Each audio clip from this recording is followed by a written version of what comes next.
Viewers, এখন আপনাদেরকে যে ড্রেসটা দেখাচ্ছি এটা হচ্ছে কিছুটা লাইট পেস্ট কালারের মধ্যে, এবং বিশেষ করে এর গলার পোর্শনটা খুবই গর্জিয়াস ভাবে কাজ করে দেওয়া, এবং অল ওভার বডিতে আপনার হেভি ওয়ার্ক করে দেওয়া আছে, মিরর ওয়ার্ক। গলার পোর্শনটা আমি আপনাদেরকে অলরেডি দেখিয়েছি, এখন হাতার পোর্শনটা একটু দেখাই। হ্যাঁ, হাতার পোর্শনটা ভিউয়ার্স অনেক গর্জিয়াস ভাবে কাজ করে দেওয়া আছে। বিশেষ করে হাতার শেষ প্রান্তের দিকে আমরা দেখতে পাচ্ছি গর্জিয়াস ভাবে আপনার প্যানেল ওয়ার্ক করে দেওয়া, এবং ড্রেসের নিচের অংশে আমরা যদি আপনাদেরকে দেখাই দেখব যে প্যানেল ওয়ার্কটা খুবই গর্জিয়াস ভাবে করে দিয়েছে। ওকে, এর বাকি পার্টগুলো দেখিয়ে দিন।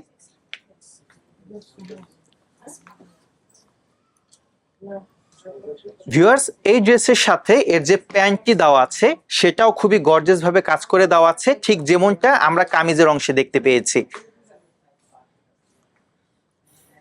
ওকে, এটা হচ্ছে প্যান্টের অংশটা। এবার আমরা ওড়নার অংশটা একটু দেখব। ওড়নাটা থাকছে সফট শিফন কাপড়ের মধ্যে, খুবই ওয়েটলেস, বিশেষ করে ক্যারি করতে অনেক ইজি হবে। ওকে, আমরা এখন পরবর্তী ড্রেসটা দেখব।